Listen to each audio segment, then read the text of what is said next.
Ugomba gukora ama video maremare, video ndende kugira ngo uronke views nyinshi. Oya.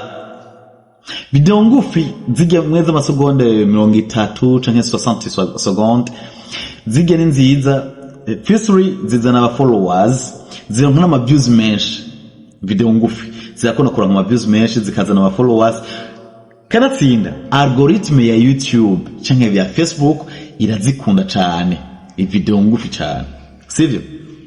Ariko na video ndende ntabwo ari mbi, ni nziza kuko firstly zirigisha neza, parce que iyo ukoze video ndende uba wafasha umwanya donc ukarondera ikintu, nimba ari cyo kintu ugomba kwigisha, nimba ari content wateguye wayiteguye neza bikwiye. Okay, rero video ndende zigisha neza. Kanatsinda kandi ikindi kintu mutazi, video ndende zizana amafaranga menshi kuri YouTube, sivyo? Zizana amafaranga menshi kuri YouTube video ndende.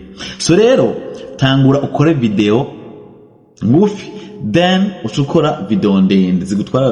Donc uko ni wakora utu video duto abantu bazogukunda ugumva babimenyereza, then ukoze ndende naho nyine abantu zo wamaze kuba umustar, bamaze kumenyera, ndashobora bakumviza niyo ndende wakoze. So rero tanga ukore ngufi hanyuma uje kuri video ndende, kubera ko video ngufi ni umujyango. Video ngufi ni umujyango, video ndende nayo ni nk'inzu. So rero kora video ngufi, then tugenda kuri video ndende. So video ngufi ni nziza s'il vous plaît, ni nziza kuko abantu benshi bakunda utuntu baraba bakaca birenganira. Donc ya video araba nk'iminota 2-3 akaca igenda mu bindi, akaca aje kuraba yindi video canke akaca kwiyushira abantu muri WhatsApp.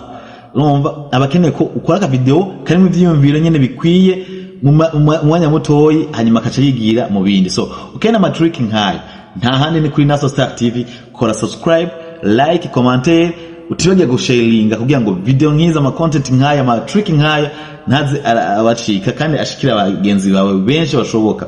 So murakoze cyane, muri kumwe na Naso Light On.